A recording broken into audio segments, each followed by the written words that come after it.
स्वागत है आपका आज की चाय पे। रिश्तों का जब इस्तेमाल किया जाता है ना तो वो मुझे बिल्कुल अच्छा नहीं लगता। एंड मैं इतना ही बोलूँगी कि अपने बड़े बुज़ुर्गों का कंटेंट क्रिएशन के लिए इस्तेमाल हमेशा जनाब और मैडम ने भी करा है और अब साहिबा और जाहिद भी कर रहे हैं। जब इनको अनाउंसमेंट करनी थी तो उस टाइम पे इन लोगों ने बड़े कन्वीनियंटली अपने बड़े बुज़ुर्गों को मदाहा से बुला लिया, अच्छा करा बुला लिया। बट जब भेजा था तो आप लोगों को याद होगा वो रोते हुए गए थे। जब आपको एक वीडियो बनाना है उसमें आपको उनकी हाज़िरी चाहिए, आपने बुलाया। उसके बाद उनसे सबसे पहले तो जैसे ये लोग करते हैं हमेशा, खालाओं को कब बुलाते हैं जब इनको अपना घर जो है, अगर आपको पता होगा, जो दूसरी वाली खाला है जो ज़ारा की मदर हैं, वो आती ही इसलिए कि उनसे सामान छटवा के और वो थैले बंधवा के उनको ले जाने होते हैं और इस वजह से उनको बुलाया जाता है। घर की क्लियरेंस के लिए उनको मोस्टली बुलाती है साहिबा। एंड देन कट्टू, ये जो जाहिद के पेरेंट्स हैं, इनको बुलाया गया इस टाइम पे। क्यों? आपको अगेन वो जो दूसरा वाला घर है वो खाली कराना था। तो ये मुझे बहुत ही बुरा लगता है। और फिर ये लोग दिखाते हैं कि कैसे कैसे ऐसे थैले बना के ले जा रहे हैं। एक मिनट, आपको गरीबों में बांटना है, ज़रूरतमंदों में बांटना है ना? तो क्या मुंबई में गरीब नहीं है? मतलब आप अपने माँ बाप से और आप अपने घर का काम बोल रहे हो कि फ्रेंड ये तो कर नहीं पाएगी, इसकी तो तबीयत खराब है, तो रुखसाना बाजी है, अम्मी है, सब। आई एम सॉरी बट वो आपकी जो अम्मी हैं वो बड़ी बुजुर्ग हैं, आप उनसे घर का काम तो नहीं करा सकते। और अगर रुखसाना बाजी आई हैं, ठीक है, मैं मानती हूँ उनका काम ही ये है कि वो घर संभालें, दैट्स गुड। बट अल्टीमेटली आप सिर्फ अपना काम कराने के लिए और अपना वीडियो बनवाने के लिए किसी को बुला रहे हो मदाहा से, यही दिख रहा है, यही समझ आ रहा है। और एक और चीज़ मुझे बड़ी शॉकिंग लगी, ये बात मैंने एक्सपेक्ट नहीं करी थी साहिबा से, बट देन ये लोग कभी एक्सपेक्टेशन पे खरे कहाँ उतरे हैं, है ना? क्योंकि एक्सपेक्टेशन से भी नीचे चले जाते हैं। लगता है कि नहीं, इससे ज़्यादा कुछ नहीं कर सकते कंटेंट के लिए, पर ये करते हैं। आप किसी चीज़ को लेके 5 महीने से घबरा रहे थे, फ्रेंड, हाफ रहे हो, घबरा रहे हो, दिख रहा है, एंग्जाइटी हो रही है, दिख रहा है। एंड सच बोलूँ, ये वाले व्लॉग को देख के मुझे खुद को एंग्शियस फील हो रहा था जब ये लोग स्कैन के लिए गए। But then why will you milk your pregnancy like this? अगर आप अनाउंस आपने कर भी दिया, मैं मानती हूँ, but then the entire focus आप प्रेगनेंसी पे शिफ्ट कर रहे हो, क्योंकि that is the best way to milk content to get views. अगर 5 महीने तक आपने नहीं बताया था, वैसे लोगों को अंदाज़ा हो गया था, जगह जगह हिंट्स आप दे रहे थे, बट चलो फाइन, आपने अनाउंस कर दिया। उसके बाद भी you can go on and do your daily vlogging, but उसमें आप प्रेगनेंसी पे जिस हिसाब का एम्फोसिस दे रहे हो, स्कैन्स के लिए जा रहे हो, अब वो आप दिखा रहे हो, clearly you are trying to milk it, which shouldn't be the case. अगर आपको सच में घबराहट है, फिर आप कोशिश करोगे कि उसकी तरफ अटेंशन और फोकस कम से कम रहे, क्योंकि अल्टीमेटली आप ही बोलते हो ना, नज़र नज़र नज़र। बट उसी चीज़ का इस्तेमाल करके थंबनेल और क्लिकबेट बनाओगे तो कैसे चलेगा? Now what are you using? Scans, pregnancy scans for your content, appointments for your content. ये मुझे लगा था ये नहीं करेगी, इसकी भाभी ने बहुत बतेरा करा वो सब कुछ, बट ये भी वही सब करेगी। Oh my God, I am having a deja vu moment, जहाँ पे मुझे ऐसा लग रहा है कि ये सब कुछ देखा दिखाया सा लग रहा है। और उससे भी ज़्यादा बेकार बात जो मुझे लगी है, फ्रेंड्स मैं कोशिश कर रही हूँ चलूँ, बट आप लोग बोलते हो कि नहीं चलो, कुछ लोग बोलते हैं कि चलो। 1 मिनट साहिबा, आप लोग सारे जितने मेरे व्यूअर्स हैं, मुझे एक चीज़ बताइए, लॉजिक क्या कहता है? इंस्टाग्राम, गूगल, व्यूअर्स की सुनो या डॉक्टर की सुनो? आपका डॉक्टर आपकी हेल्थ के हिसाब से, आपके वेट गेन के हिसाब से आपको कह रहा है आप चलो, सिर्फ चलने को। हालांकि योगा को भी बोला है, बट योगा नहीं भी करो, चलना तो is bare minimum for anyone at all.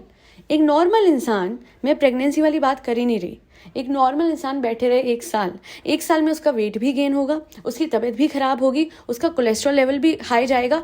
क्यों? क्योंकि पानी एक बोल में रख के 1 साल छोड़ दीजिए, उसमें भी कीड़े पड़ जाते हैं। So anything which is stagnant, जो मूवमेंट के बगैर है, वो खराब होगी ही होगी। आपकी बॉडी में तो जीता जागता एक ऐसी सोल है जो अभी इस दुनिया में आनी है। उसके लिए क्या आप एक बार दिमाग से सोच के डॉक्टर की बात मान सकते हो? मैं कह ही नहीं रही हूँ कि चलो या ना चलो, ना मैं कहती हूँ कि व्यूअर्स की मानो या ना मानो। मैं बस इतना कहूँगी कि आपको पता है डॉक्टर डांट लगाएगी। क्यों? क्योंकि डॉक्टर को कुछ दिख रहा होगा ना, डॉक्टर को दिख रहा है, अच्छा इसके फेस पे आ रहा है, लोग कहते हैं फेस पे ग्लो है, ग्लो है। इसके फेस पे अगर आप देखोगे एक डलनेस है और एक परेशानी दिखती है। परेशानी एंग्जाइटी की वजह से, वो मुझे समझ में आ रहा है, बट अगर आप देखोगे तो इसके फेस पे वो सुस्ती आ चुकी है, सो के इसकी जो हालत है वो ख़राब हो चुकी है। कोई फिजिकल एक्टिविटी नहीं है। And the worst part is, अभी तक तो मुझे लग रहा था चलो घर का खाना खाए, चलो घर का खाना, चलो बाहर से भी कुछ आ रहा है तो इसके रेस्टोरेंट से चलो। अभी तो वर्स्ट थिंग इज साइड में पैकेज फूड्स, ये सब खा रही हो तुम। हाँ, लिटिल हार्ट्स और पता नहीं क्या क्या। हाँ, हो सकती है आपको cravings, but let me tell you one thing, my mother left tea, chai for 9 months straight. 9 महीने मेरी मदर ने चाय छुई भी नहीं, और ये पैकेज फूड्स छोड़ नहीं पा रही है।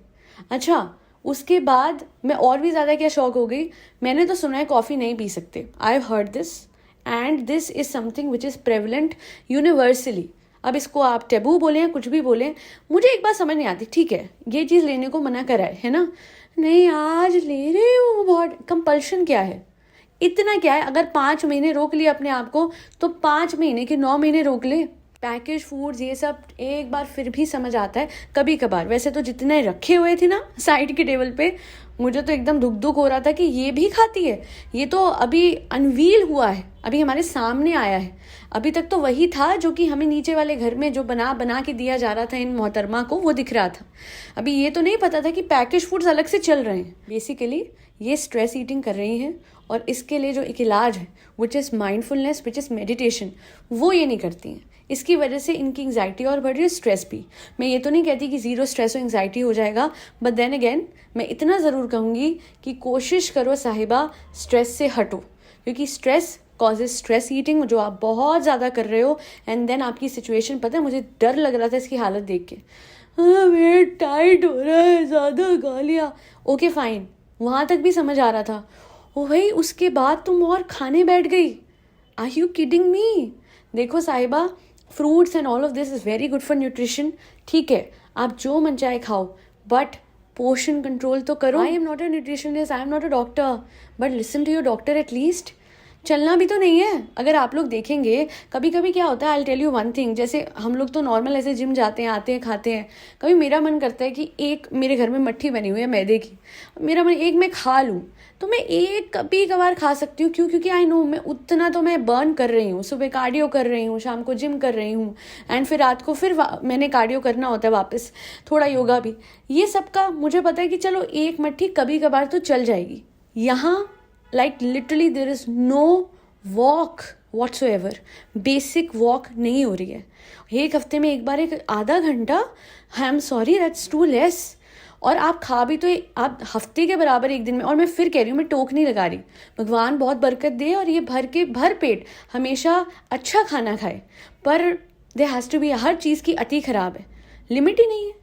और जो इसकी हालत बहुत, आई मीन उसके बाद अभी ये कहती है कि मतलब, और मैं शौक हो गई, आज तो बहुत शौक हुई हूँ मैं, है ना। पहले आप बड़े बुजुर्गों से काम करा रहे हो, घर छटवा रहे हो क्योंकि आपको रेंट पे देना, तो उनसे साफ सफाई करा रहे हो, वो तो चलो एक चीज़ है, वो साइड करते हैं। उसके बाद आप जो हेल्थ के हवाले से कर रहे हो, वो भी एक चीज़ है। बट अब ये और कह रही है कि फ्रेंड्स अभी तो मैं जा रही हूँ, अभी फिर भी थोड़ा काम कर लेती हूँ, फिर तो रेस्ट रेस्ट रेस्ट, इससे ज़्यादा रेस्ट क्या होगा? नहीं, इससे भी ज़्यादा कुछ है, स्कोप है। I am waiting for that, but I hope आप वक्त से संभल जाओ। और होप ये है मेरी कि आप चीज़ों को समझो कि अभी जो आप अपनी हेल्थ के साथ कर रहे हो, और कितना बदतर करोगे अपनी हेल्थ को। मुंह पे ग्लो नहीं आ रही, मुंह पे आ रहा है सुस्ती pro max, and I am not kidding you guys, this is not good for health. And मैं डॉक्टर ना होके भी ये समझ रही हूँ, डॉक्टर तो डांट लगाएगी, लगाती होगी, ये बताती नहीं है। तो अपनी हेल्थ को तुम खुद ही संभाल सकती हो। एंड चलो अपने लिए नहीं, उस बच्चे के लिए सही। वैसे तो मैं एक चीज़ हमेशा कहती हूँ कि माँ भी तो ज़रूरी है। सिर्फ बच्चा बच्चा बच्चा क्या होता है? एवरीथिंग इज़ नॉट बच्चा, वो माँ भी तो इम्पॉर्टेंट है, उसकी हेल्थ भी तो इम्पॉर्टेंट है जो उस बच्चे को जन्म देगी। पता है, मैंने कई बार देखा है फैमिलीज़ में कि बहू का वैसे ख्याल नहीं रखा जाता, पर बच्चे के टाइम पे बहुत ज़्यादा रखा जाता है। तो मैं इतना बोलूँगी कि हर वक्त वो बहू की भी इम्पोर्टेंस समझिए, क्योंकि वो है तो ही फैमिली है, तो ही ये बच्चा है, तो ही वो घर बार है। तो बस मुझे यही कहना है कि as a mother and as a women you deserve a better life. तो अपनी लाइफ को बेहतर आप खुद ही बना सकती हैं, क्योंकि सपोर्ट बहुत है आपका ऊपर वाले की तरफ से है फाइनेंशियली, और ब्लेसिंग्स आपका परिवार है जो आपको उठने को भी नहीं कहता। हर काम आपके बड़े बुजुर्ग या आपसे छोटे लोग सब कर जाते हैं, आप कुछ नहीं कर रही हैं। ऐसे टाइम पे pick up yourself, bring yourself together, और स्ट्रेस और एंग्जाइटी को मात दो। कैसे? अपने आप को मेडिटेशन में लगा के, हल्की बहुत वॉक में लगा के, थोड़ा सा कुछ अच्छा सुन के, रिलीजियस ये हैं, पूरा परिवार है ना, तो आज तक मैंने क्यों नहीं सुना कि गाइस मैं बैठ के ये सुन रही हूँ या वो सुन रही हूँ। मैंने बड़ा सुना हुआ है कमेंट सेक्शन में इनके कि for Muslims there are lot of things जो ये सुन सकते हैं, है ना, मतलब जो प्रेग्नेंट वुमेन सुन सकती हैं, so as to enhance their energy overall, जैसे वाइब्रेशंस पॉजिटिव करने के लिए, तो आप वो सुनो। जैसे हम हिंदुओं में होता है ना कि मतलब मेरी मदर ने, उन्होंने काली माँ के जाप किए थे 1.25 lakh while she was pregnant with me. मेरे बर्थ के टाइम पे मेरी मदर ने टीवी देखना छोड़ दिया था। सो आप तो बहुत अच्छे इन्वायरमेंट में हो, आपके पास एक कंट्रोल्ड इन्वायरमेंट है, आपके ऊपर कोई काम का प्रेशर नहीं है, तो वो खाली वक्त में मेडिटेशन के साथ आप जाप कीजिए, जो भी आपके रिलीजन में होते हैं। तस्वीर कहते हैं ना, सॉरी अगर टर्म गलत हो, जो भी मुझे पता है मैं वो बोल रही हूँ, बट जो ये कर रही है ना, दैट्स नॉट राइट। एंड मैं आप सबको बताना चाहती हूँ कि मेडिटेशन सबसे याद आया, मैंने AKC मिरेकल्स पे, जी हाँ, AKC भक्ति is now AKC miracles because our life is a miracle Indeed, तो मैंने वहाँ पे एक बहुत ही अच्छा वीडियो डाला है। It is a beginners guide to manifestations, क्योंकि क्या होता है कि मैनिफेस्टेशन से बहुत मुश्किल समझते हैं, पर उसको आपने शुरू करने से पहले क्या करना है, यानी कुछ भी मैनिफेस्ट करने से पहले क्या करना है, ये वीडियो उस चैनल पे आगे कमेंट सेक्शन में मैं पिन कमेंट में लिंक दे रही हूँ, जाके ज़रूर देख लीजिएगा। और यही बोलूँगी साहिबा, please manifest a healthy life for your self. अपने साथ आप सही नहीं कर रहे। दैट बी ऑल, आज के लिए इतना ही। आज की पॉडकास्ट आपको पसंद आई है तो आपको पता है आपको क्या करना है, लाइक शेयर सब्सक्राइब से भी पहले फरी बच्चों को भर भर के खाना खिलाना है, जिसमें कैट्स, डॉग्स, गौ माता और बर्ड्स सब आते हैं। अभी तक भी मैं इंस्टा पे वापस नहीं आई हूँ, तो अगर कोई मैसेज करे, I am so sorry, I will be back soon. And आज के लिए इतना ही। जय श्री राम, राधे राधे, हरे कृष्णा।